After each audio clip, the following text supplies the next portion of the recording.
We'll do it live. Okay. No. We'll do it live. Fuck it. Do it live. I'll write it and we'll do it live. Fucking thing sucks. There it is. Hello. How's everyone doing out there? We're talking shit on Tuesday. My voice is a little shitty. I think I came down with a cold, COVID, Rona, AIDS. Who the hell knows what's going on with me? So you're going to have to deal with my voice, plain and simple. It's either this or what the fuck else are you going to do on a Tuesday? Nobody watches hockey. Shit's wax fuck. Basketball is not on today. Baseball sucks. So it's me and you're stuck with me. Today, I wanted to talk about something that I mentioned in one of the previous streams where I considered the ZR1 a supercar. And then a lot of you laughed. And I thought, well, that is interesting. In today's modern horsepower world, what's a supercar anymore?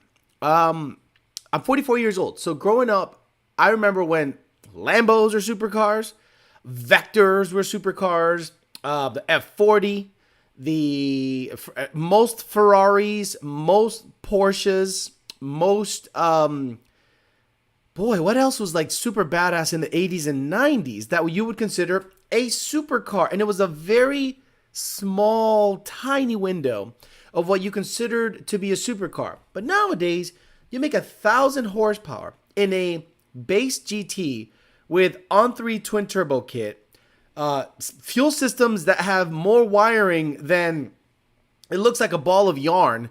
The parts house goes, well, we got a budget fuel system. Here's a ball of yarn, relays, figure it out, motherfucker. Tell your tuner to shut off all the codes that pop up. That's what we're dealing with nowadays. And those cars are now showing supercar performance, like supercar performance. 0 to 60 in whatever, 8 seconds in the quarter mile. So now the line between car and supercar have been completely blurred because you now hunt Lambos in a twin turbo Mustang. You can go out in a 10R80 twin turbo on 3 out of all fucking kits, or any supercharger that allows you to make 800-900, any Whipple, any ProCharger, any Vortec, any ESS kits are now, I got customers running 4s at 60 to 130. That's faster than most Lambos, even modded. So what's a supercar to you? Now, a lot of you guys are going to say some really dumb shit.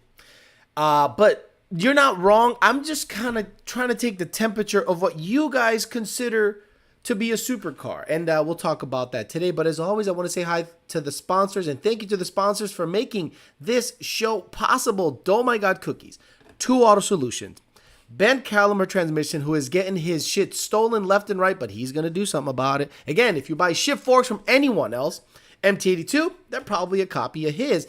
And the Parts Farm, thank you very much for the Parts Farm. They're actually offering up a bunch of, they have like GT500 seats, a bunch of Camaro stuff on the Parts Farm. Every single time I follow them on Instagram, I see GT350 brakes. Guys, GT350 brakes are super legit, like dumb legit. So if you do want to keep your Mustang long term and you want it to be a triathlete, literally a triathlete. Let's say you have like my car. My car's a great example of something you can build. A 700 horsepower, 7-second, 60 to 130, high 6s, low 7. Good Brembo brakes, stops, turns on a dime, pump gas mostly. Is that a supercar? For some, it is. There are people out there that would consider a 19 manual GT supercharged with the Brembo brake package, blah, blah, blah. They would consider that their dream car. But we have been just so jaded by some of the crazy performance of the vehicles nowadays that we hunt what we would previously call supercars. You are an affirm account away from building a supercar in your eyes. But in my opinion, there are cars out there that you would look at and go, that's an almost unattainable vehicle, and I'd be privileged to own it. I would treat it differently.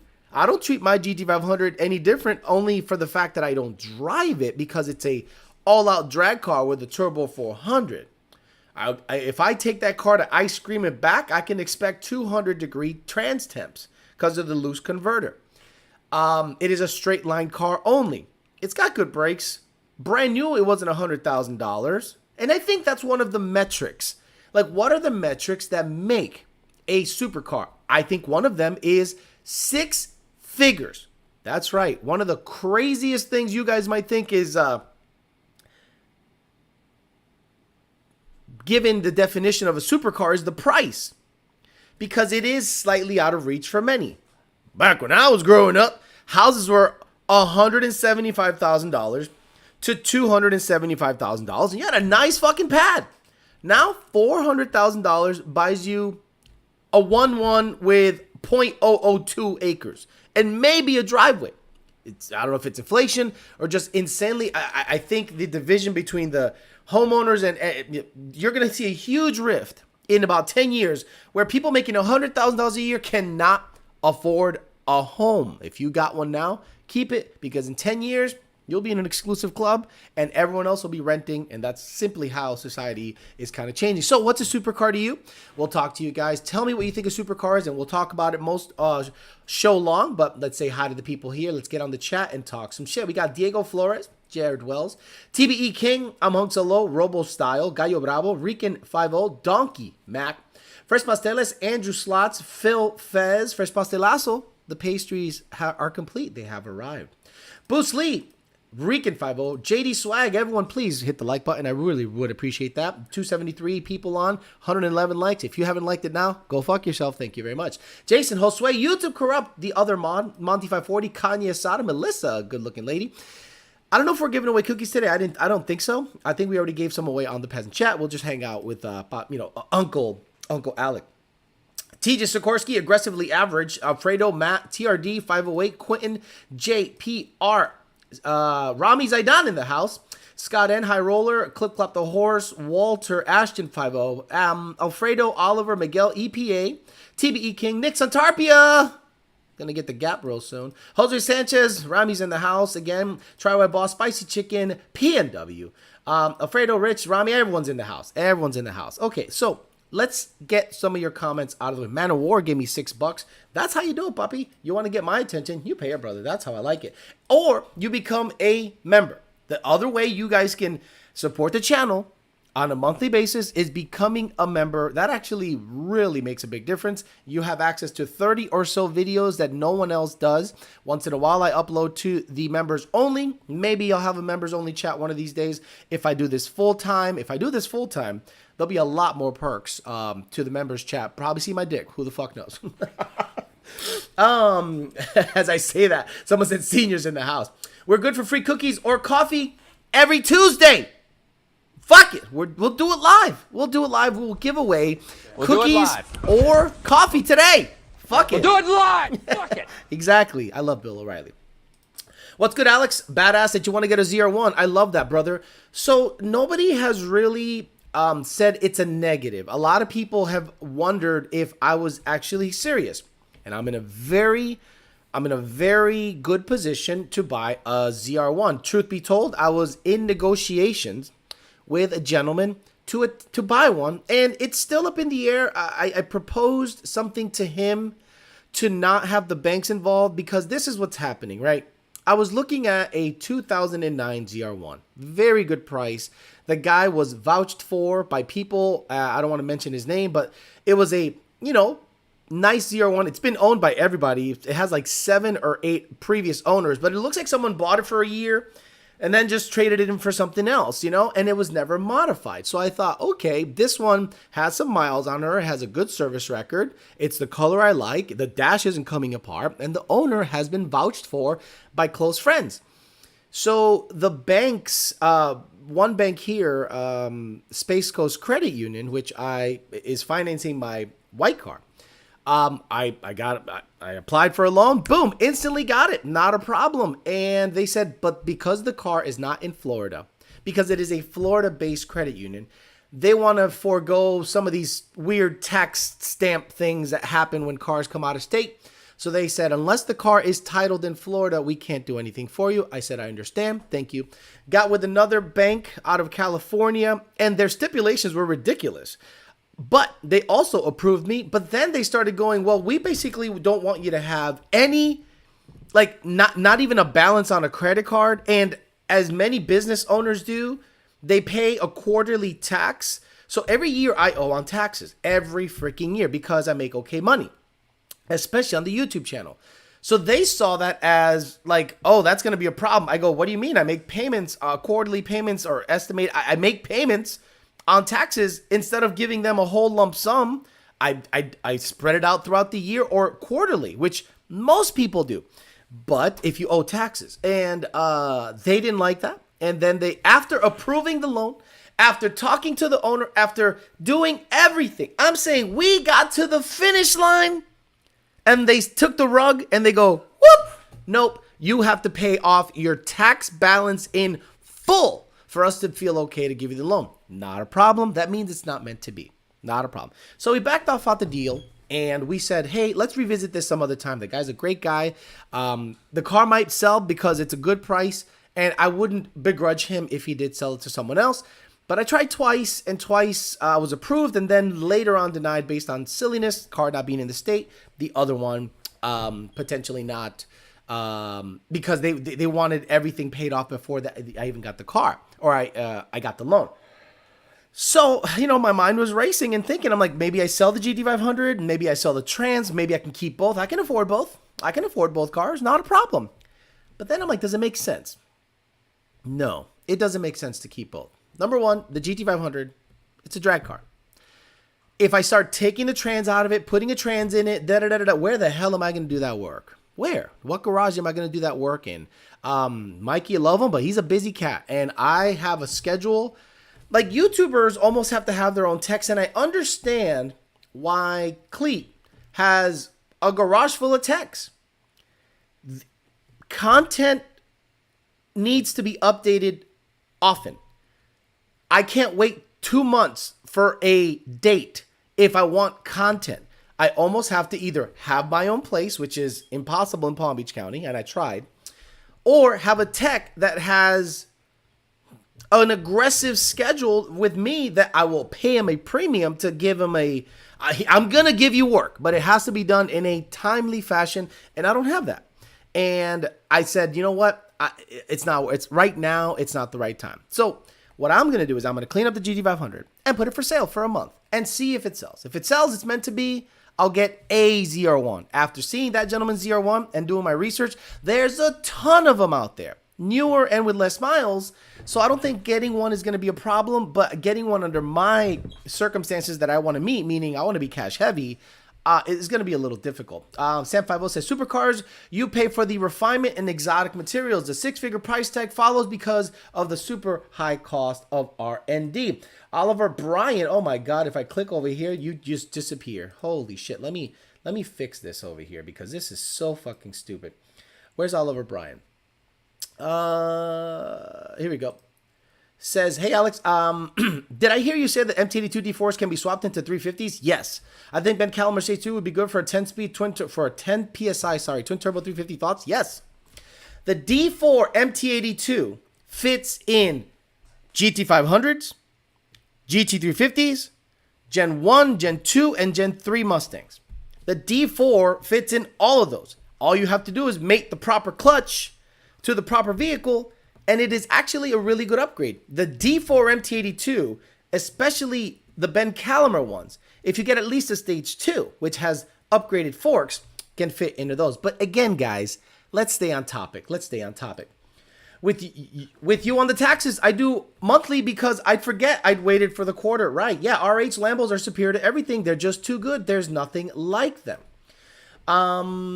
Jay Walker, ZR1 does not suffer the same problems as the Z06 from a head's perspective. The ZR1 is based off of the LS3. Don't forget, Alex, today's price is not yesterday's price on the ZR1. Yesterday's price is not today's price. That Corvette is getting cheaper and cheaper the more you look at it. You don't think I have alerts set up from every single one on cars.com, Car Gurus, everywhere? Every single ZR1 Corvette was initially priced at $75,000+. I get alerts daily that they go down $1,500 to $2,000 increments every month. So the bubble is bursting, and especially on the ZR1, and I probably shouldn't say this because they'll probably charge me a premium. It's attainable if you make six figures or so. Superlight has a second generation 4GT kick off, $57,000 without a drivetrain. People are putting Coyotes in them. Why does that have to do with anything about supercars?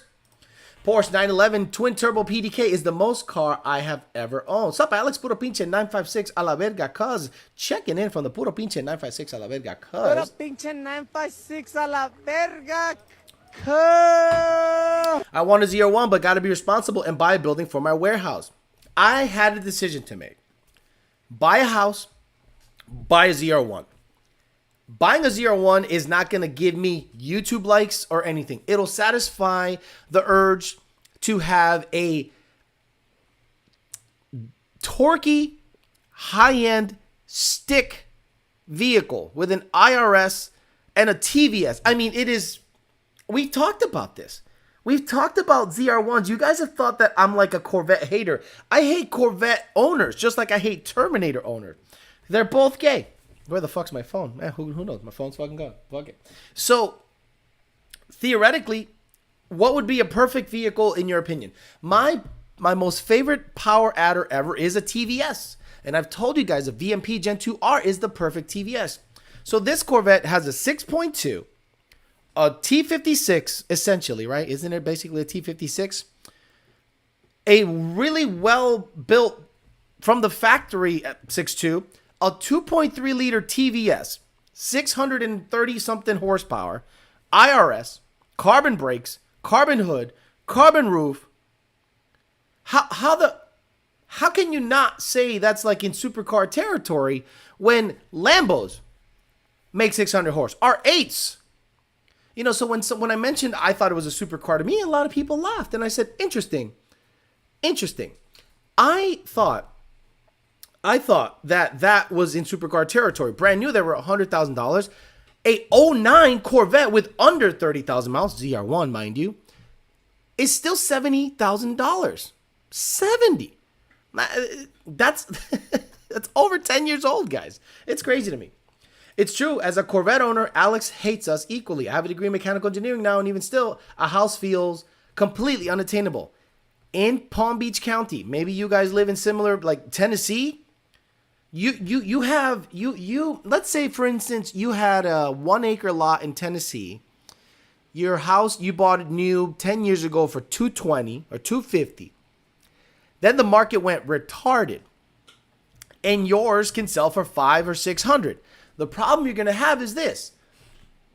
I can make $400,000 on my house, but the house I want is $700, and then the taxes.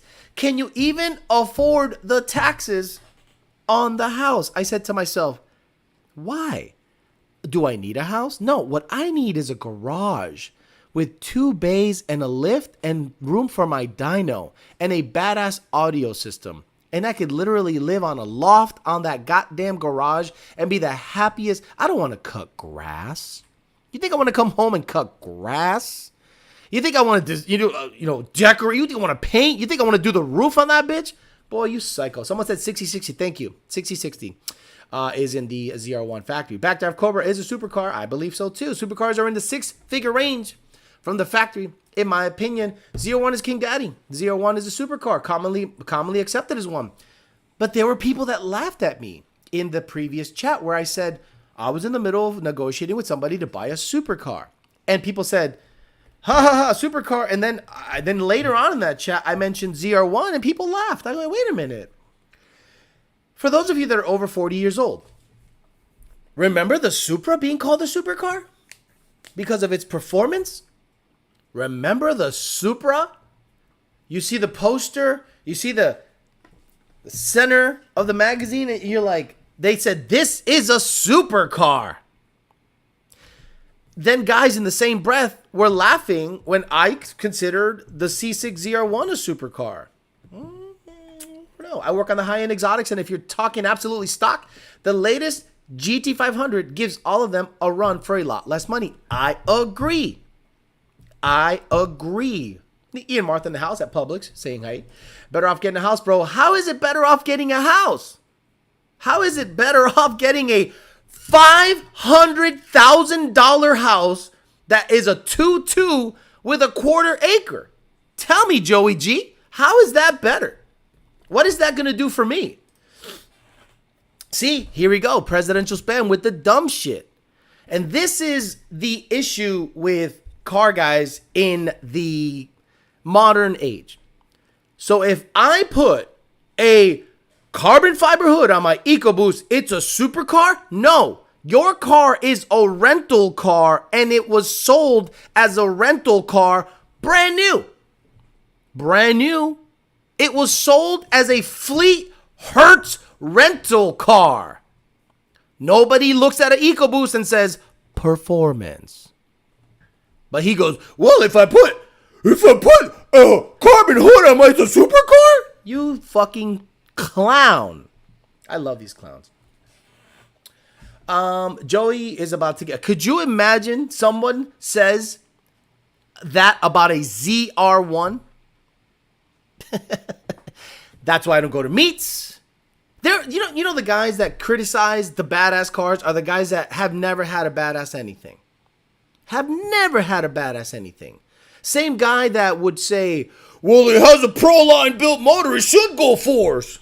Not that the guy has to set everything up, not that the guy has to drive it there, not that everything has to work, in a harmoniously. And I'm going to throw a carbon fiber hood on my EcoBoost supercar just because it. Oh my God. That's why I don't hang out with anybody. That's why I don't go to meets, because it's full of people like that say if you put a carbon fiber hood in a rental car, that it is the same as a ZR1. Bro.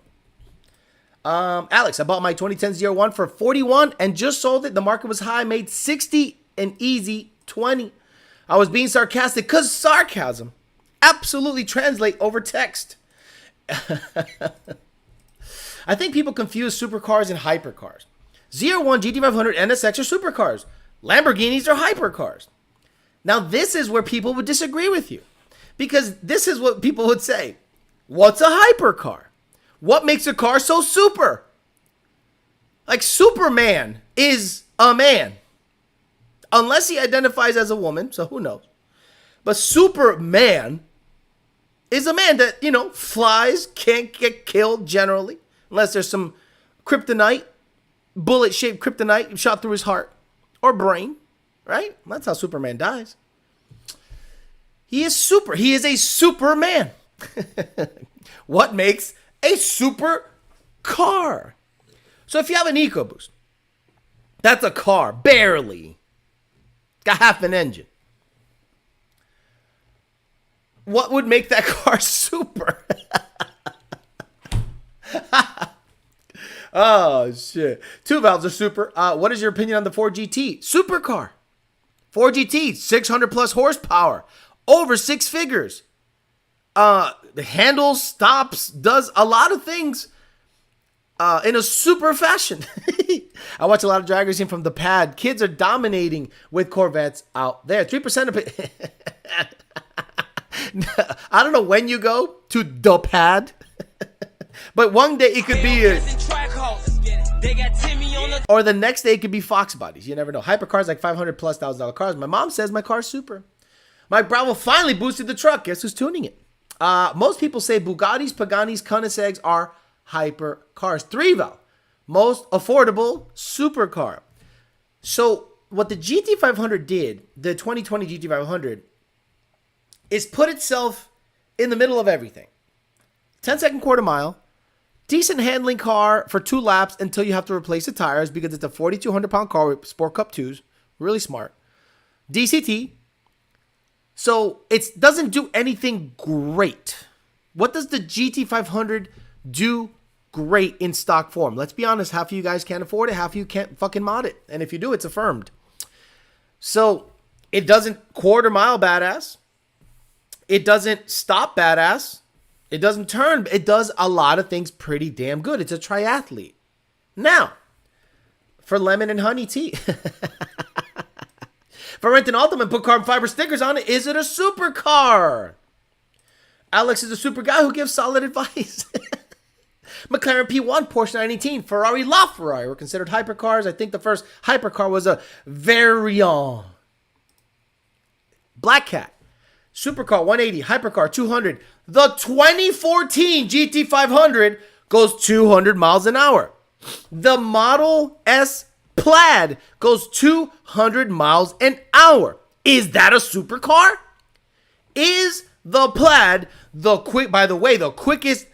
quickest production car in the quarter mile in history? Is that a supercar? Puti, pendeja, cabrón. Toodles, who is not a member. How dare you write this big of a message not being a member? Supercars need to fulfill 3 categories. Great performance, be pretty unobtainable financially for most, be rare. 01 was made in not so high numbers. Plaids are everywhere, but so it attains 2 out of the 3. Interesting. The Plaid is definitely a supercar. I ran my buddy's 350 with a Whipple in my stock 2010-01, and I put 3 cars on him. And I believe it, because the only time the 350s are decent is with 800 wheel. A 600 horsepower GT350 is a slug under 7,000 RPMs. It does nothing. It is underwhelming. Once you put E85 and 10 PSI to that bitch, it makes 800. All of a sudden, it's a pretty badass car. 911 GT2 RS, 5th Gen Viper, ACR dream car is Zonda R. Well, no one asked, but that's okay. 350-200, it's apparently a hypercar. Supercars, anything that has over 120 on the dash. You guys are thinking the same way. Man of War says C601, definitely supercar. C701 is a supercar. GT500 is a supercar. Hypercars are Ferrari SF90, McLaren 720s, Bugatti Chiron, whatever. I agree with that very much. But a lot of people are out there hating on the fact that what they consider supercar is not what everyone else considers supercar. Is a Hellcat a supercar? Well, are there a lot of them out there? Can it go 200? Can it go 200 miles an hour? Are they 6 figures? The Red Eye is. The Plaid, right? If you go with a Plaid to the pad, you're gonna be in the Plaid. Nürburgring time is a good supercar criteria. I agree. That's where you can pretty much say it ran this, and you put it up against other cars that are beyond its price range, and say this hangs with this. And what they compare it to a lot is Porsches. Porsches. The braking on the Porsches are ridiculous. The car is pretty much a perfect car. Most 911 models or 9 whatever the fuck models are pretty perfect. And that's like the universal measuring stick for cars in the Nürburgring. You got to run within a certain time of a Porsche and say, well, it's not $200,000, 98, and you get Porsche performance. Supercars will get blown by a Nissan Altima on the highway. What's a real supercar? A black C8 in Miami that was pretending to be a boat used to be a supercar. GT500 is a jack of all trades, or like I call it, a triathlete. Coyote Court became a bitch level member. Huracan is nowhere near driving can't spell, maybe SO. Damn, I'm late. Jay Walker, disagree on the Plaid being a supercar. One trick pony. Really? It does stuff other supercars can't. Namely, haul more people. It's better than a supercar, Jay Walker. It out-accelerates any supercar. It has more range than any supercar. You can put more passengers in it. Can it stop? Fuck no. Can it handle? Fuck no. But it does a lot more things than supercars can't. Namely, put more than 2 people on the bitch. What's a super duper car? Right. But your speed only says 85 miles an hour, Alex. It used to be if the car had an aluminum space frame, it was a supercar. Then 911 at one point was not considered to be a supercar. Time changes everything. Agreed. The young guys are totally spoiled because they grew up, let's say you were born in 1999. That means you're 22, 23 years old. So you saw the 0304 Cobra. You didn't. You were fucking 4 years old. So you were born, by the time you were 11, 12, 13, Coyotes were out. Coyotes were out when you were 10. So you're like, this is what I consider a fast car. Where, older people were like, yeah, we used to have 160 horsepower, son. So anything above and beyond that to us was a supercar. But to young cats, 25 and under that do sideshows, set their tires on fire, run people over, they're like, nah, son, 1,000 horsepower Venom. Their perception of what a supercar is or was or should be is totally skewed based on the time they were born in. El Super, what is it like to drive a 911? I don't know. Look, I wish I had people that would just bring me badass cars to drive and review. I would absolutely do that. I would take a whole Saturday, and do 3 videos. If I can get my hands on 3 cars, but they have to be mechanically sound. You have to sign a waiver that if I blow it up, it ain't my shit. And I would love to do that, but some of the people that want me to drive their cars, they're toilets, bro. There's fucking trash ass cars, and they just want to have their car on the channel. And I'm like, no, it's got to be a badass car. Or like, hey, does anyone have a Plaid that would let me borrow it and fuck around with? No. Or if they do, they don't care to, like, they probably don't, I don't want you to beat on it or whatever. But I'd love to get my hands on a 911, GT3 or whatever the fuck. Look, I don't know shit about the nomenclature of these vehicles. I'd love to get into it. Like, not review it per se, because Doug DeMuro and all those other guys and all those fucking other homos, they got the review game on lock. And I'm not trying to dip my toes in that water, but I like, coming from a muscle car perspective, I'd love to see what these cars are like compared to what I'm used to. Z01 1LE is 3 times faster than the Z01 on the Nürburgring. Pretty impressive for a brick. 3 times or 3 seconds? Okay, 3 seconds faster. Gotcha. He erased it. 911 PDK is the most fun I've ever had. You said that twice. Is a Pontiac Fiero a supercar? I've driven a 911 Turbo at work, and those things are nasty. King Yodi, you're not wrong. A lot of people here consider cars that are daily driver trash super. Is a Celine S351 a supercar? When I was growing up, that bitch was outperforming everything. It was an 11.1 car, stock. What's a stock S351? Whatever. But a supercharged S351 from, let's say, 99, put some slicks on it, it's an 11.1 car. Stick with a T56, right? Was that a supercar back in the day? Absolutely. It was quicker than any Viper. It was one of the quickest, and it's not a production car because it's one of those specialty vehicles that Celine put wood screws in the body kits and sold it for big money. That guy, how did Celine ever do it? Steve Celine has to be one of the most successful men that offered you junk. Like junk. He put a name on a car. Put wood screws in the bitch. Put shocks in it. And you guys drooled all over that shit. He put wood screwed retained body kits on Fox bodies. And y'all were like, oh, my Lord, oh, my Lord, oh, my Lord. What color ZR1 were you helping look for? A good friend has a Kong. No, I don't want modded ZR1s. If you have stuck your dick in it, fucked it, cammed it, ate it, I don't want nothing to do with it. I don't want nothing to do with your modded ZR1. No, thank you. No fucking thank you. That's the old ZR1. C7 ZR1 is much faster than Z1 1LE. I think second shift racing got caught. Gonna have to catch a rerun. Say around VTEC equals supercar. Porsche PDK is the Okay. Let me clear this. Move this. There we go. It's funny. If a comment is up, it'll freeze the window. Alex, these peasants think a Miata is a supercar. Honda Civics with spoon engines and T66 turbos are supercars. Porsche PDK is the most transmission. Oh my God, he said it 15 times. Wood screws. Without Celine, we wouldn't have the S7. Do we have the S7? Is the S7 a thing? The S7 was a flash in the pan. If we didn't have the Celine, we wouldn't have. What's so special about that hunk? Tell me. Tell me the performance that it did. Tell me the quarter mile times. Tell me how many people are driving. Get the fuck out of here. That's like a one-off kit car. You can build factory 5 Cobras with Ford 427s that would donkey stomp an S7. Stop it. Hey Alex, oh my, I just drove my Whipple 14 PSI, 800 horsepower. I am so impressed with the Lund tuning Dakota did on this thing. My first 800 anyways, and wow, I'm so impressed. The car squats mid-pole. New Balance wear and previous owners only.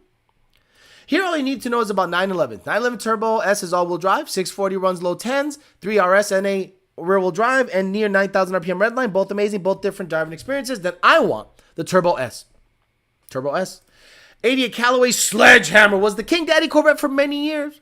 Went 254 miles per hour in 88. Looked pretty much like a stock car. Get the likes up, guys. Exactly. We have 200 something likes, 350. Would the Acura NSX be considered a supercar? To me, yes. You have to be nuts. I'm not psycho. I am not one of these domestic boy, domestic or nothing. The Acura NSX, it's a pretty badass car. The LFA, is it Lexus LFA if I'm not mistaken? That was a supercar. To this day, it's one of the most sought after. Good luck finding those things. The tone, the way it looked, the technology, the story behind it is super fucked up. So the Acura NSX is a supercar. So is the LFA. Sorry. Some motherfuckers about to say, Alex, what about the RCF? Pantera could be considered a supercar. Read the whole comment, bitcho. His car ain't for sale. I've tried. Then why the hell would he even mention it? Why would he even mention it? Late 90s. Do you think I have time to sit there and read? Well, let's try to get you into a Kong. It's not for sale. Well, get the fuck out of here with that shit. Everyone's missing out on the real supercar. Motherfucking Plymouth Prowler. Fox with hammers is... You guys don't know supercars until you've seen a Fox body with hammers. To help with your car, thanks for the entertainment. Thanks, Ian Martha. I appreciate that. Is a Lotus a supercar? Depends on which one. I'm one of those psychos that believes the GTR is a supercar.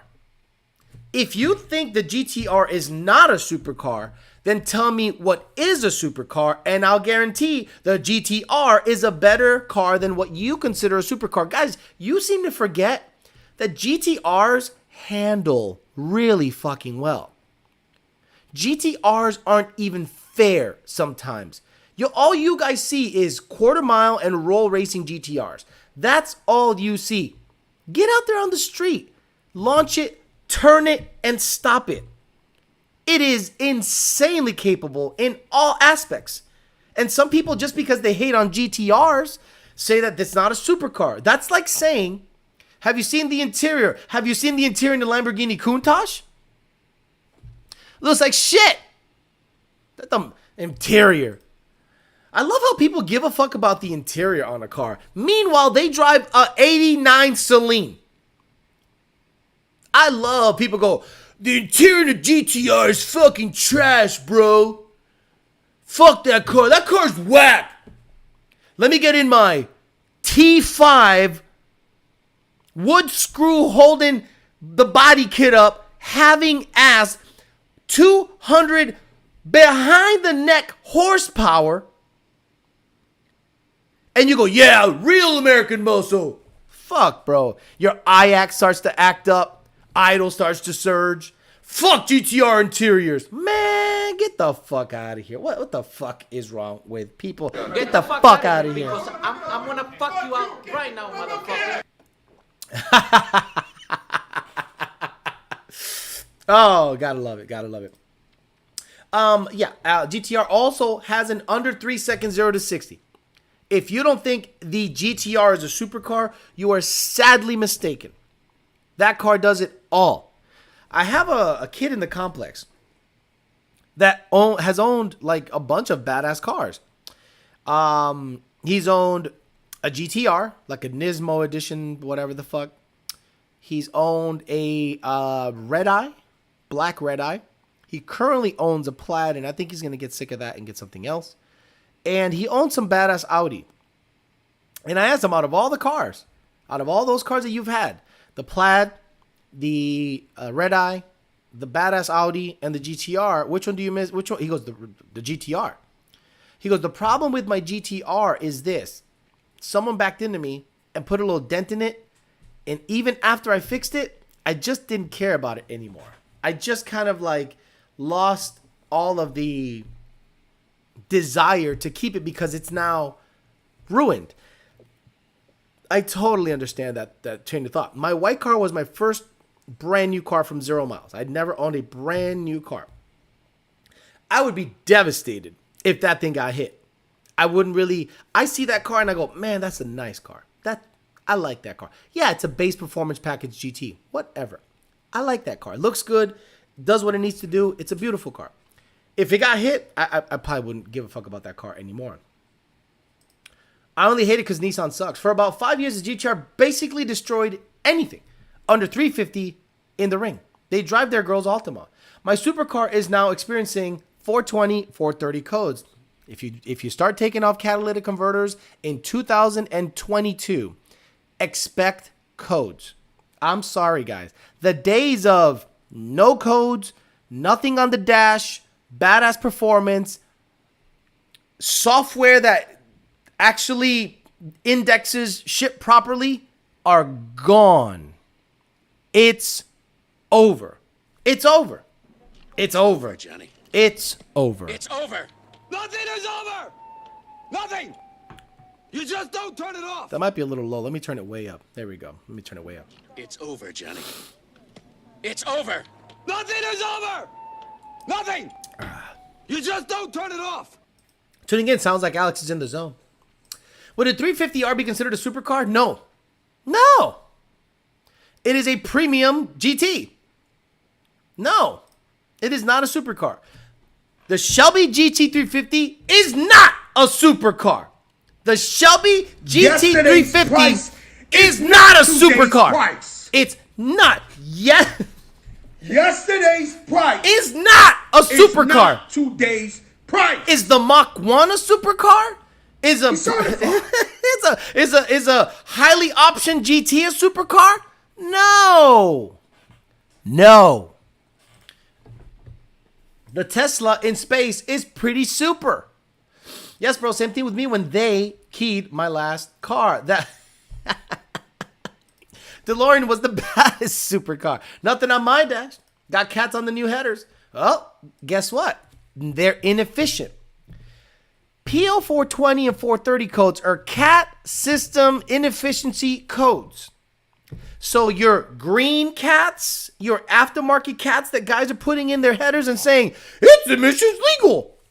They fail the threshold test that the vehicle performs when sampling before the cat and after the cat. So you know you guys that buy green cats in cars, tell the company to make them better. In my opinion, those GESI cats or whatever are what should be in these things. But these guys are putting green cats in their things and it's setting codes. And then they're saying, oh, your tuner has to fuck with that. Excuse me? Tuners that get rated as if we're fucking Pablo Escobar chopping shit up in the jungle? Meanwhile, we're sitting there like nerds in our underwear, farting, looking up AOC memes? Stop it. 350 gets stomped by a Camaro SS. They're garbage. Supra, FDRX7, Z32 300 were regularly called Japanese supercar in their time. Yeah, okay. Alex, just get an R8. Guys, that's 6 figures. A 17 R8 is big money, guys. Big money. Let's look it up. Cars.com. Oh, no, go to Car Gurus. It's totally different. Same fucking shit. Cars for sale. Used cars. Audi. Da-da-dee-ba. Boop, boop. Come on, bitch. Let's go. R8. Let's go. R8. We need a 2017. Right? Dude, they don't even have R8s in their shit. Oh, there we go. R8. Price. 150. Minimum price? No max price because it's going to be stupid. All miles from 33418. Boom. Search. See. Okay, let me see. Oh my lord. The V10, right? It's the V10 is what I want. The 5.2, right? Oh my lord. Oh my goodness. Oh my goodness. Let's check it out. Internet. Copy. And we're going to go paste. Paste. Okay. And then we're going to turn it on. Oh, look at this. Oh, that looks, why does it look like that? That's some stupid looking shit, man. What the fuck está pasando ahí? Holy shit, what the fuck is going on? Yeah, fuck all that. That is not gonna work. That is not gonna work. So we'll just leave it alone. Leave it alone. Anyway, $196,000, 2020, with 9,200 miles, 4,200 miles, $150,000 and up, guys. $150,000 and up. It's not even attainable. Come on, man. That's literally dumb to buy that, making what I make. Like, I make okay money, but I don't make the kind of money that is like fuck you money. I don't make fuck you money. So it's to me, it's irresponsible to do something like that. How do I want to see how I can do that. I'm going to have to eventually figure out how all that works so that I can properly show you the browser on this thing and it doesn't fuck it up. Let me get back to the chat because I don't want it to get stale and stagnant. Get the V8, save money. Highly R8 is under 6 figures and source you a nice one. Right, good luck with that. You may look into Fastlane Auto Sales in San Antonio, Texas. They specialize in C601s, and from what I hear, they can get financing on them pretty easily. No. I'm going to pass on that. I'm going to pass on someone like doing me a solid and shit like that. I'm going to pass on that. Have you ever done a transmission swap from a 6-speed to a 10-speed on an F-150? What? What did you say? Have you ever done a... I'm just gonna pass on that because that's like the most ridiculous thing I've ever heard. Yeah, just do what the exotic Chads do. 144 months at 6.9%. So Jay Walker, this is what that company proposed. Listen to this. The company proposed a 9% interest rate and a 10-year loan on a 2009 car. And I thought to myself, the payment is only, $600. And I thought to myself, well, I don't mind making it 6 years or 5 years. But they were like 10 years. I said, what? So this is what they say, and this is how they sell the loan to you, Jay. Well, what would happen is this. Your debt to income ratio would look better if you extend out that loan for 10 years at 9%. And your payment is only $700 a month. That explained to me how YouTubers are able to afford high-end vehicles. I'm from the mindset that I don't want to extend a loan out any further than 5 or 6 years because I don't want to pay that much interest in a vehicle over time. But if you, let's say, have a channel and you're like, I can afford the payment. I don't mind having 10 vehicles.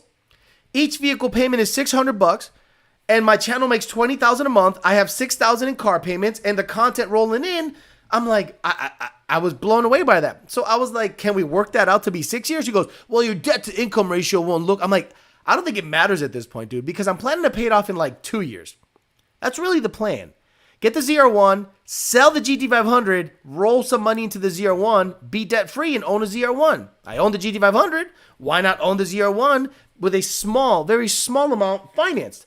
No. So they wanted a good chunk down. And then after all that shit, all that negotiating, they said, hey, you owe on taxes? I go, yeah, I told you this is how much I owe, and I'm paying it monthly. Do you want me to pay it off in one lump sum?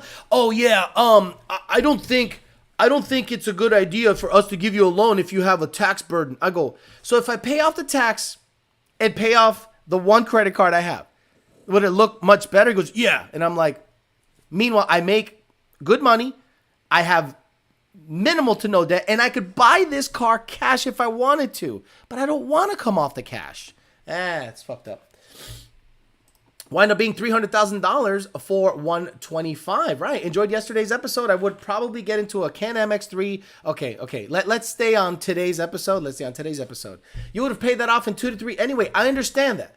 I would have paid it off in 2 or 3. But then they swiped the rug out from under me because they said, oh, the tax burden is something that we don't like to see. And I'm like, get the fuck out of here. They're now doing 20-year loans on semi-trucks. These new trucks won't even last 20 years. Alex, my credit unit for Viper was 2.29. Viper paid off in 3.5 years. That's what I'm planning on doing. then the terms don't matter. Exactly. The terms don't matter if you pay it off early. YouTubers and new athletes uses predatory brokers where they need to put down over 30%, pay nearly $3,000 to $4,000 a month for the car, and before it's paid off, they try to troll you into another car. Still better than the C7 though. Can you imagine this Supercar chat if B Turvey was here? He'd be mentioning the dumbest shit on the fucking planet, wasting everyone's time, and I would pop a fucking vein in my neck looking at his dumb fucking comments. New banks are shady as fuck. After buying at Ford, I hate paying. 0 interest, 0% is nice. Supercars, anything that's not on on rep wheels. They wanted to suck the money from interest from you. No, look, JD, I would never pay the minimum. The bank, I think, fucked up. I think they wanted to feel really good about the situation. Now, truth be told, I owe on the truck and I owe on the white car. Can I pay those off? Yes. But why? I like having a nice reserve of cash. I don't need to pay anything off. And the debt to income and my credit, it's really good. Really good. So these guys are out there going, well, we want you to take care of the tax burden because they would be first in line to get paid and we would feel we're second. And I'm like, dude, you're like fifth.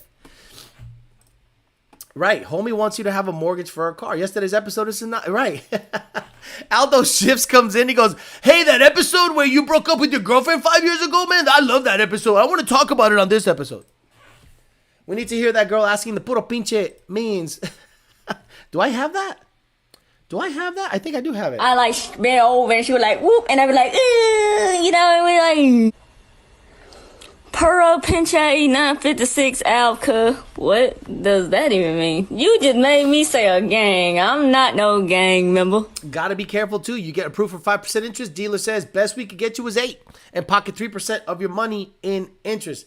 We miss Tony Full Bolt on and Turvey. Those guys they should start their own channel. The I Hate Alex channel, and basically share the videos that they hate about me. And you know what happens every time someone does that? It actually helps me because people go, hey, I kind of agree with that comment. So let me go check out his main channel. It almost sounds like they thought you owed back taxes, not estimated taxes. Exactly. Every year you have, let's say someone gives you a 1099 and then you file your taxes. So you file your taxes and it's okay. You owe, $3,000, let's say.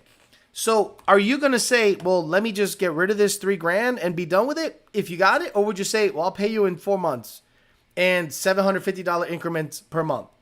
Well, if that's better for you and there's no interest that you're paying back to the IRS, you do that because you don't want to come off $3,000. That's what most people do. They pay either quarterly, monthly, or estimate. They pay a quarterly amount the rest of the year. So a lot of people, it doesn't come up on your credit either. But you have to actually say, hey, by the way, because when they want to see, that was the first bank that wanted to see last year's taxes. I have never had to provide my tax returns ever, but they wanted to see in detail because they wanted to make sure that the money that I was claiming I make off of YouTube was actually filed in my tax report, and they wanted to verify what I make at Lund Racing is what I actually make at Lund Racing. So I said, here you go. And they were like, oh, what's this right here? And I'm like, that's what I owe in taxes. And I pay that off. Boy, what is going on with the spam here? Spam is good. You have to hide user on the channel, JD Swag. Instead of like removing the comment, you have to hide user from the channel so they don't repeat.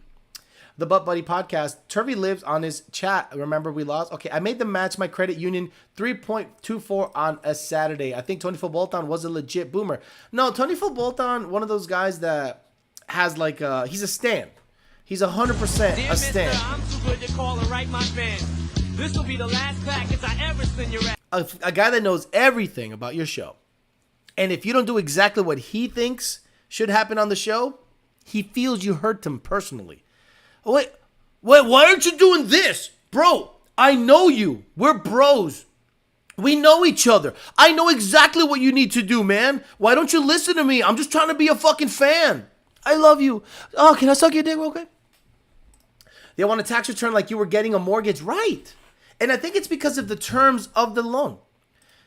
Goliath National Bank ain't no gang member. Right. We told you not to piss off the EPA, Alex. They've been talking to the banks. I feel like Turvey is actually a genius and is loaded up the butt. Yeah, he was super sensitive. Super sensitive. And I'm like, dude, it's not a dick. Don't take it so hard if the channel or chat doesn't go exactly how you think it should go. I can sell my Camaro for $15,000 in profit. Would you sell and wait in the market to back down or keep it? I'd sell it right now. I think the crash is common. Izzy, financing for $100,000 is not, for the first time, it's not easy. Doesn't matter your income or credit. You need to show incremental large auto loans. But once you finance $150K, you're fine to get whatever. I know where you work. Same rules apply. Possibly buy cash for the one you want. Buy cheaper with all cash and go get a loan from where you want the amount you want. That's the thing. So let's say this is the plan, because I like you guys are basically the people that are providing this kind of ability to buy and speak about these vehicles. So I'm going to tell you exactly what I'm thinking. The GT500 is a drag car. It's an all-out drag car. It is not a street car. The track closed here. 15 minutes away, it's closed. The GT500 has a turbo 400 trans with a cone converter, loose as fuck, and it is only meant to drag race, not meant to cruise 20 minutes, and in that time of cruising, come across a roll race or a race with anybody and get in a race and not have to ice it down or have issues with the trans puking fluid based on the heat. Okay, so that's that. It's not really a useful car to me. So what I want to do is I want to sell it. And I think it's worth $70,000 all day, because it is a 2014. It has under 9,000 miles. It is a very clean car. It has a couple of little blemishes that I'll talk about in the video. It is built to go low eights consistently. If you want to make that a street car, you're a transmission swap or converter swap, because I could probably just throw another converter in there or a diode in the current converter and have it almost be like an overdrive situation, and AC, and I can now have a car where I can fuck around. But it's such a well-built drag car right now. I want to see if someone has interest in it and they can take it off my hands. What would I do with those $70,000 if I get them? I'd probably put 40 away and take 30 and put it down on a ZR1. What's the ZR1 going to end up being? It's going to end up being a, I don't know if they sell I don't know shit about them. I know that Rami told me, hey, you put a cam, maybe some heads, port the blower, E85 in a fuel system, and a good clutch, and that thing is pretty fucking stout. And you should be at 850, 900 and be happy instead of trying to max shit out and do dumb shit. And I thought, that's good, because it's got the nice brakes. It's a street car. It's got a good stick in it. I don't have to go crazy with it and make it an all-out crazy dumb ZR1 build, just something powerful that I can cruise and fuck around. Now, eventually my white car will probably become more powerful than the ZR1 will ever be.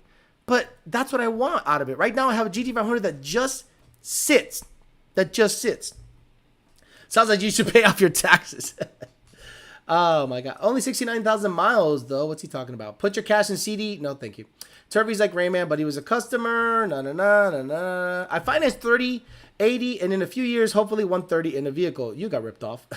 Goddamn. 14%. My God. A Sprag or a diode. Correct. I feel sorry for the GT500 buyer's dad. Try long-term loans, but with no penalty payoff loan. This was one. I asked them, if I pay it off early, would I be penalized? He goes, no. You're going to be paying for 3 S197s after you're done paying it off. Right. And what's an S197 going to get me? What's an S197 going to get me? I have an S197 and I want to get rid of it. A GT500 is an S197, guys. And it's an 8.1 car, 8.2, 8.3 maybe. No one cares about it. I put it on the channel. No one gives a shit about it. I'm like, all right, fuck it. What's your insurance rate? My insurance was cheap. Hell, I paid $37,000 for my 19T. It only had 4,000 miles on it. If he's only 21, he may not just have a lot of credit. But Alex, I got to keep up with the Joneses. Fuck all that. Fuck all that. No, thank you. I get it, though. You could have a brand new 10-speed for that much more. Look, who are you talking to? Alex, I would try to get the C701 to... Stop, man. It's $150 fucking $1,000. Don't you get it? The C701 is stupid money, and I don't like how they look. Sorry. I like the C6. I wonder if you like the Z01 more than any Mustang you drove. I'm excited to see how you feel about it. I'm excited to see how I feel about it. CTSV is supercar? Ooh, no. No, because it's stock form. It doesn't have supercar performance, right? In stock form, the CTSV did not have supercar performance. Also, 1901 only made 1 year, so production numbers are low like Viper, under 4,000 made. I'm with you, Alex. C601 will be sweet. I'll be hunting for all myself. Then my collection would be complete. Look, can I afford to keep the GT500 and buy a ZR1? Yes. Does it make sense? No. Not only do I not drive the GT500 enough, if I got a ZR1, I would never drive the GT500. Ever. It would just sit there. Doesn't make sense. He was talking about the old boy paying $39.5 for a S197 at 14%. Ouch. He got fucked. I feel sorry for people that got talked into buying an ATSV saying it was as good as a CTSV. I hit the wrong channel. Been a year or so since I visited the channel, sold the Mustang, bought a GTR. ZR1 is a good choice. There you go. Get a RCF. A couple days ago, we were talking about badass cars, and some fucking puro pinche 956 a la verga cut Puro pinche said, what do you think about the RCF? And I'm like, bro, get off my fucking channel. Whatever you get, Godzilla, swap it. Hey, Alex, I've been considering going flex fuel because of rising gas prices. Here we go. And was thinking of going E85 might save me money. What do you think? E is going to go up like gas is?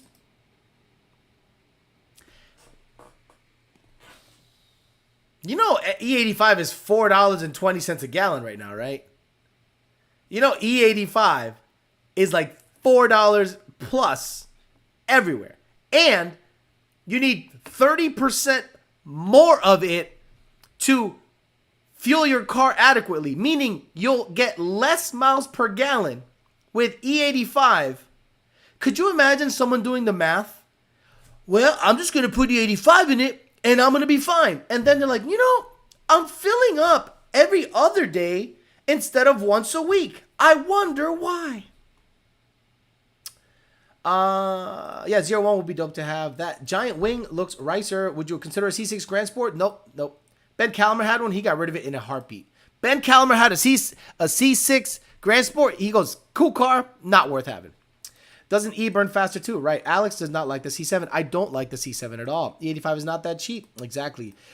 He literally just said it. I can't even get E where I'm at. 8 miles per gallon E85 compared to 12 on 93. 289 in Oklahoma. 93 was 506. Okay. If ethanol is 289 where you're at, go for it, bro.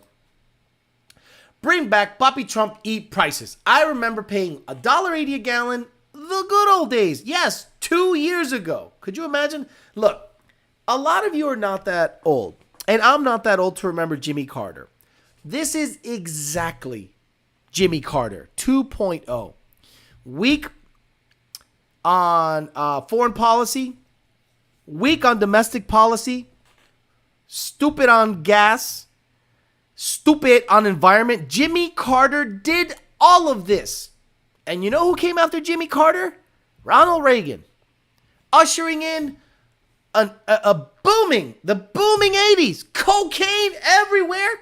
He was giving guns to Cubans. He was giving guns to Panamanians. He was giving guns to Nicaraguans. Shoot everybody. Shit was perfect. It'll happen again. Relax. E85 was awesome when it was cheaper than 87. It made sense. S-I-N-C-E. Torque and Beans misspelling since. Actually, no. Made sense. It made sense. It made sense as a race gas. Even if you use 30% more, the C606 is a nice ride. If you have to explain to non-car people that car is a supercar, is it still a supercar? CTSV. Build Back Better is working great. Fuck Joe Biden. F450, C601, and Fairmont. Ooh. Nah, I gotta have my manual S550 is pretty fucking badass. I love that car. Sorry to say, oil prices will never come down again. I kind of believe it the way it's going. This is the greatest economy we've ever had. Fuck Joe Biden is wise than Jimmy Carter by a mile. FJB is wise.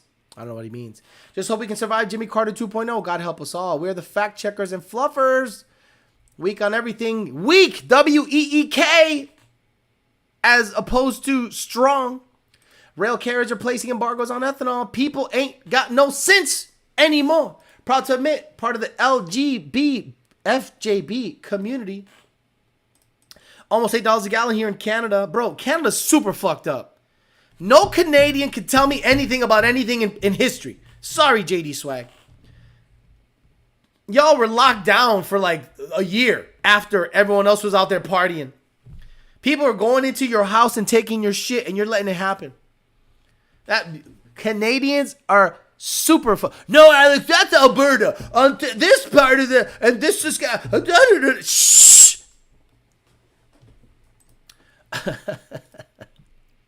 Alex, have you guys been stacked this week with tunes coming in? Yeah.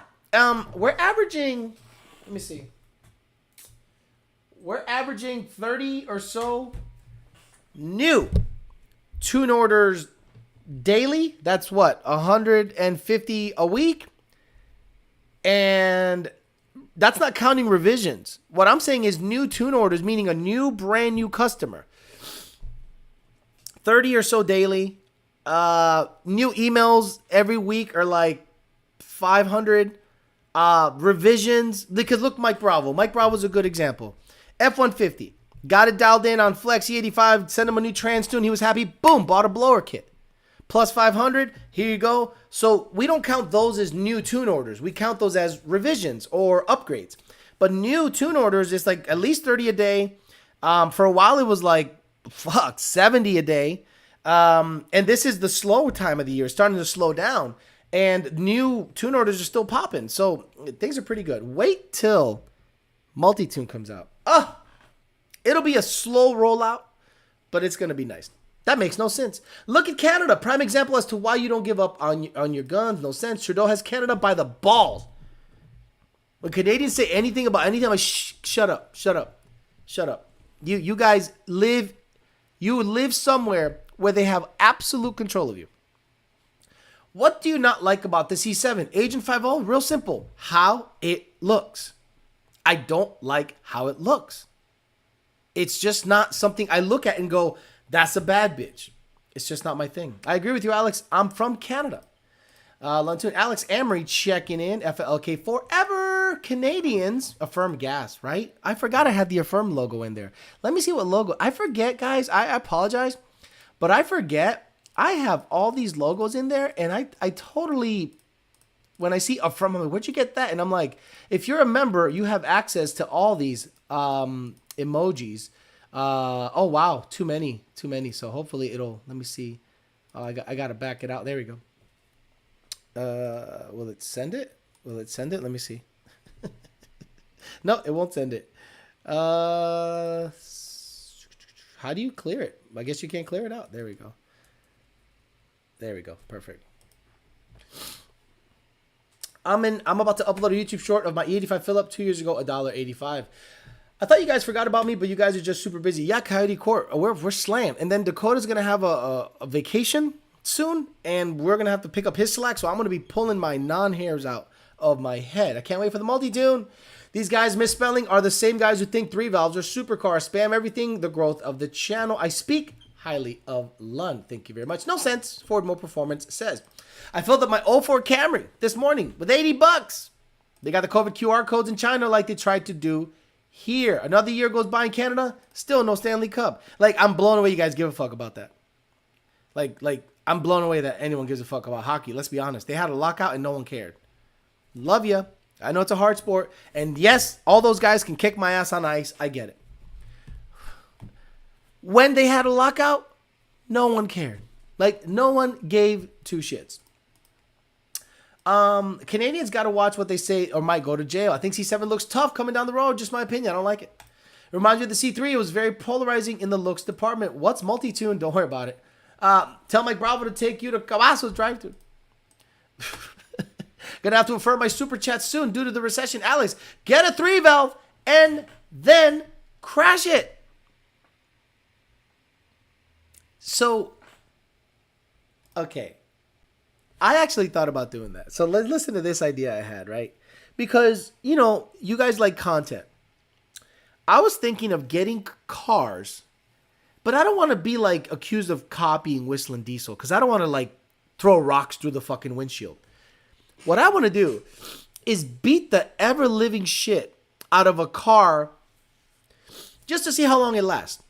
Not necessarily, you know, jump it and do dumb shit with it, but something fairly cheap and just beat the snot out of it, do dumb shit, just do dumb shit. But then I thought to myself, where am I going to do that? On the street and get caught doing dumb shit on the street and constantly have a tow truck come with me just in case I blow it up? But I thought about that. I literally thought about buying like a 3-valve and seeing how much of a torture test it could go through before it chucked a rod or something. And not necessarily clutch drops or neutral drops or anything like that, but more like revving the piss out of it, leaving it on the limiter for a long time. Like really dumb shit. But then I thought that Whistling Diesel does that. So I don't want to like be accused of copying him. And it would be nothing but performance vehicles like a Fox Body, Mustang, 3-valve, 2-valve. Next, Alex up.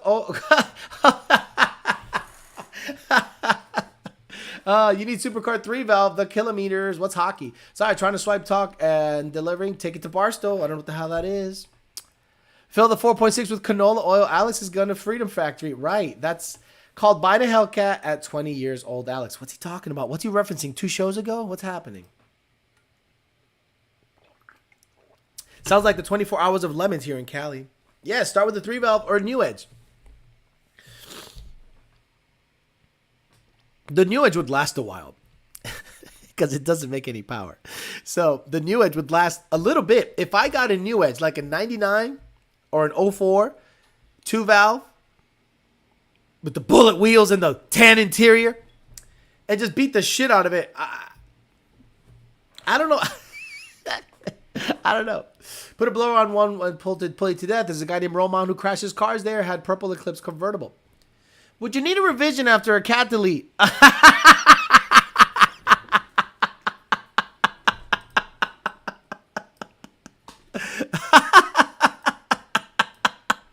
Oh my Lord.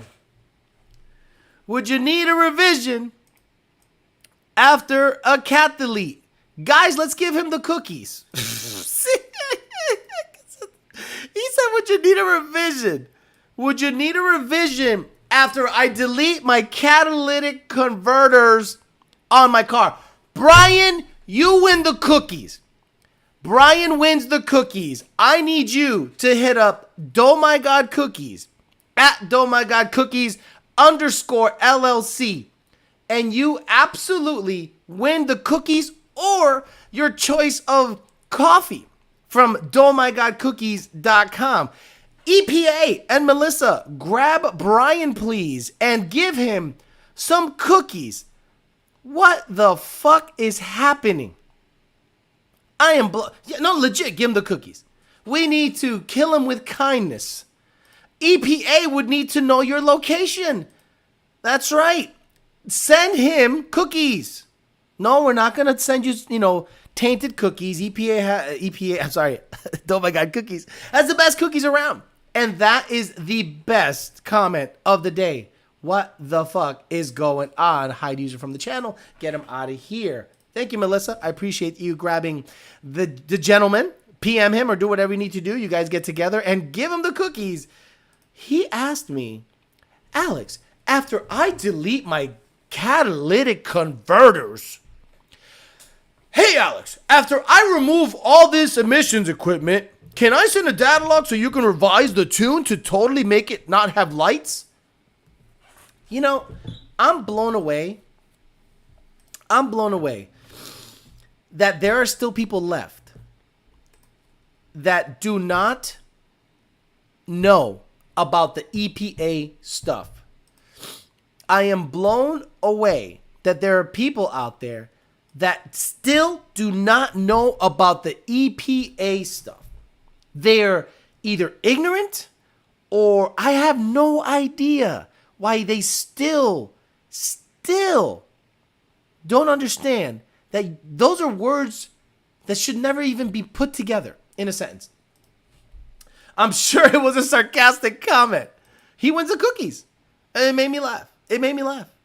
I'm blown away by that. Share a few of those cookies with your friends on that smaller than normal school bus you take to work. Let me fart on one of them cookies before you say He won't eat them. He won't eat them. See what kind of girls you can pick up with different cars. I got a girlfriend, dude. She might be mad at that. EPA giving the EPA spy cookies. EPA should just go to the cubicle next to him and go, hey, nice comment. Here's the cookies. Brian, careful with the EPA shows up at your door with the cookie. Send him an Oreo. Came from under your rock, Patrick. Has to be on purpose. There's no way he thinks that's okay. Okay. That letter in the mail for him. There'll be. What's he trying to say, guys? What's Edgar Santos? Puro pinche 956 a la verga. What's he trying to say? There will be? Oh, he's trying to say there will be. There'll be letter. There'll letter in. It's a cabrón. I love that shit. Fishing for cookies, so. Shit. Looking for love in all the wrong places. Can I do cat delete on my tube valve? There'll.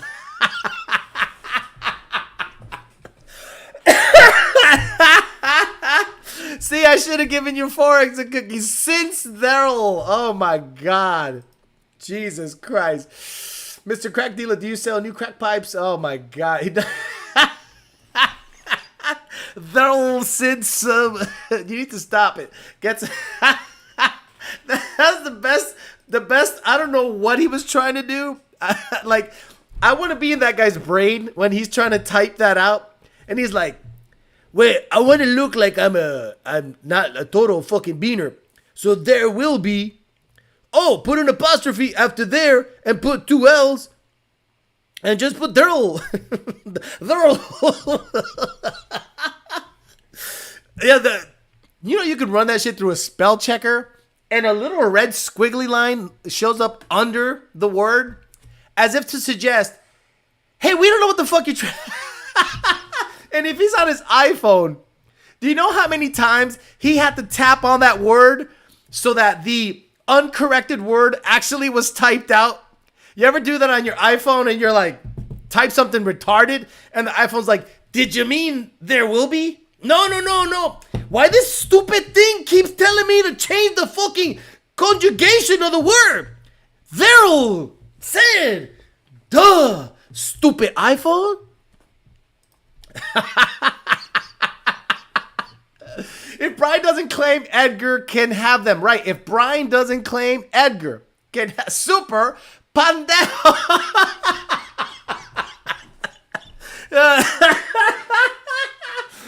That's a super pandejo. How did you autocorrect think that was okay? Oh my God. God damn it. I love that shit. Spell check. I got nothing, bro. Spell check left the chat. It's like, man, you got... Spell check has to... If there's a server that has to correct the spelling of the Mexicans with iPhones, it's on fire right now. Put a pinche PPR. Put a pinche 95. What the fuck is put a PP 956? There'll. Oh, server's on fire. They just shut off the server. Oh my God. Buddy needs a little paperclip to pop up. Hey, saw you trying to spell the word. Do you need some help? Oh, fuck. Siri saying, I don't know what you're saying. Hey, Alex, since there'll work on my car, it doesn't work right. What happens when I type in there'll? Let me see. THERE apostrophe LL space. It lets it go through. I can't believe it. It's like, yeah, it's all good. How about there'll? They apostrophe LL space. It goes right through. I wish I had my phone. Let me type it on Google. THEY apostrophe LL. There'll. He meant they'll. Oh, he meant they'll. It actually sent me a suggestion. Definition of there'll. Oh my God, guys. Holy shit, it's a word. There will. There'll is it's an actual word. Look it up. I'm wrong. We're all wrong. There'll isn't it's an actual word. It's there shall or there will. There will or there shall. It's actually a word. We're the stupids. We are the stupids. Oh, but THEIR. Right. It's an actual word, believe it or not. There we're the stupids. We suck again. Guys, we suck again. No. We suck again. The Mexican was right. We're the stupid Mexicans. That I told you, pendejo, cabrón. I studied my English in the puro pinche 956. Oh my God, gotta love that shit. Gotta love that shit. Yeah, he's got two big middle fingers pointed at us right now. He's right. It's a word. I made fun of it, popped the blood vessel somewhere, and he was 100% right. We are all stupid. We suck again. Did Beetlejuice spell for him since Daryl? He just became the smartest guy in the chat. He absolutely spelled it properly.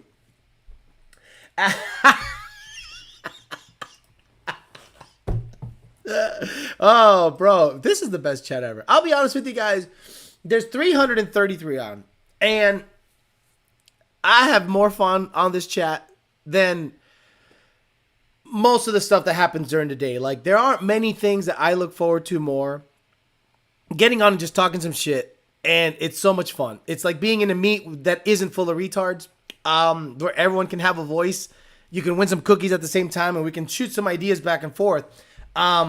Yeah, it's a lot of fun. I'm sure a lot of you actually look forward to the chat, and I have become very aware of that some people have nothing going on. And I remember when I left for 4 days, some people were like, bro, don't be doing that shit, man. We need daily entertainment, and I appreciate that.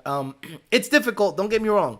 It's really difficult to think of subject matter, moderate the chat, bring up subject matter, keep it entertaining, sound clips, but I think a lot of you guys look forward to it, and we'll keep it going. That's awesome. Today's episode is gold, absolutely. When you listen back to this show, I've noticed that I catch myself, guys. I catch myself because I don't see this show from the outside in. You know what I do in the morning? I go to the gym, and when I get in the treadmill for about 20 minutes, I play the show. I got some wireless earbuds, and I got it on my pocket, and I'm just playing it, and I'm laughing my ass off. And I'm like, oh, that's how people experience the show. Interesting. So some people listen to it the next day and they listen back, and if they want to rewind, they can hear a part that they like. And it's an interesting thing to listen to yourself after the fact, because in the middle of it, I'm just kind of popping off whatever's in my head and go from there. But when you listen back to it, it's a completely different experience. You did spoil us by being on every day, though, I have to admit. There'll be better days. Yes, this is a virtual car meet without cars. They're all Amory. I look forward to catching live, but since I work nights, I have to catch replays more. Alex, we need to fight the EPA or there'll be consequences. We love you too, no homo. Good time, good times. Always watching you during work hours. My brothers, Daryl, and my other brother, Daryl. Oh, you gotta love that shit. Yeah, so today we talked about what is a supercar. And obviously, if you're younger than, say, 25, to you, a supercar is very modern. Koenigsegg, Bugatti, NSX maybe Supra, I don't know. But to me, a slightly older cat, Countach, F40, Vector, you know, and then you can sort of be in between, like Celine S351, GT500, modern. So it was interesting to notate or to ask what you guys thought what a supercar was. And most things that are $100,000+, sub 3 seconds, 0 to 60, and a refined driving experience is generally considered a supercar. Is the C601 a supercar? I say yes. I'm sorry. I'm one of those psychos that think a car that has carbon brakes, 630 horsepower, and goes 760 to 130 in 2009 is a supercar.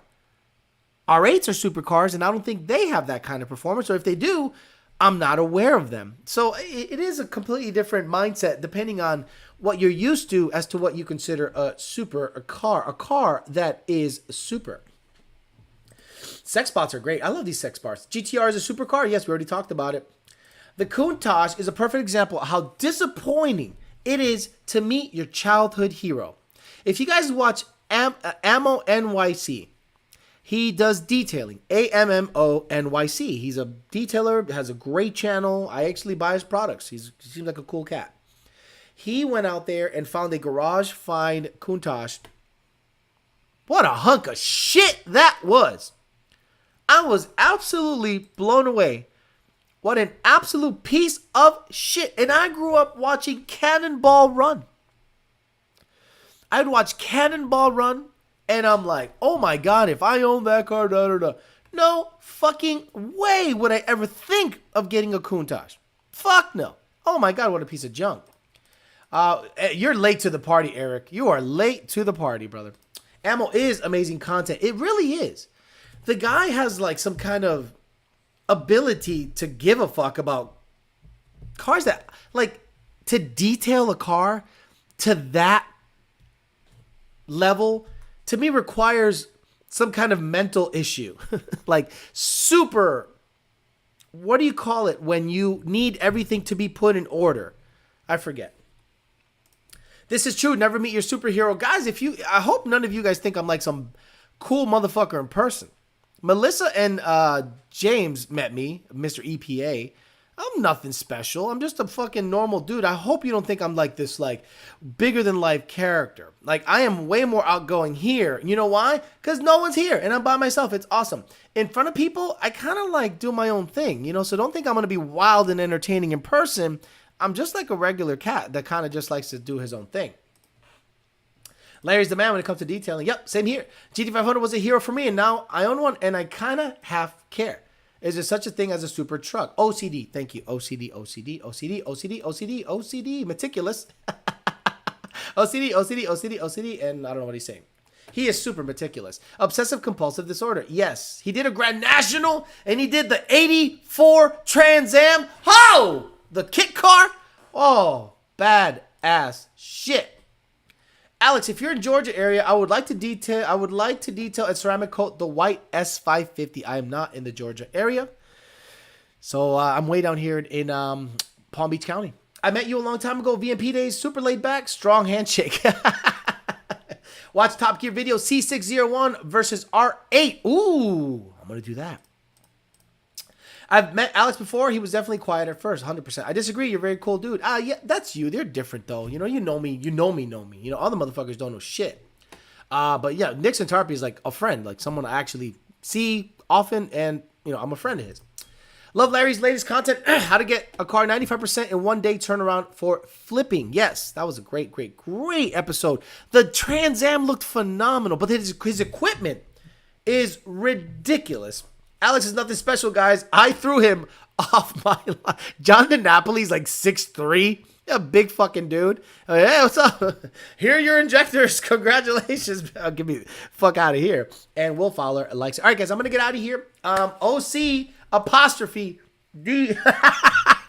See, that would have won the cookies too. But, you know, if Brian doesn't claim them, the other guy will get them. So, again, guys, thank you very much for joining me for another virtual car meet, where today the subject matter was what is a supercar, and we got a lot of people that agreed, a lot of people that disagreed, and we all got owned by a Mexican with his correct grammar that we thought looked retarded. All right, guys, I'm gonna get the hell out of here. I'll be on Thursday. Tomorrow I am off on this channel, but I am gonna be live on that dating channel.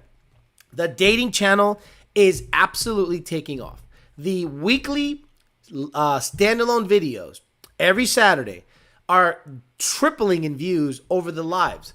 And that's the way I'm going to do that channel, because it is one subject matter, no more than 10 minutes long, and that channel loves it. But I'll be on live tomorrow, and we'll talk some shit about dating and in general relationships. And it seems to be kind of like a up and coming thing, especially after the late great Mr. Kevin Samuels passed away. A lot of people are kind of jockeying for position. I don't want none of that red pill shit. I just want to talk shit. Like, we're talking shit about cars and stuff. We talk shit about girls and stuff, and it's a good time. All right, guys, I'll see you guys tomorrow on the dating channel if you are a member of that channel. If not, Thursday, 5 p.m. Eastern Standard Time for another YDBT Daily, and we'll keep it going. All right, guys, have a good one. See y'all later. Bye.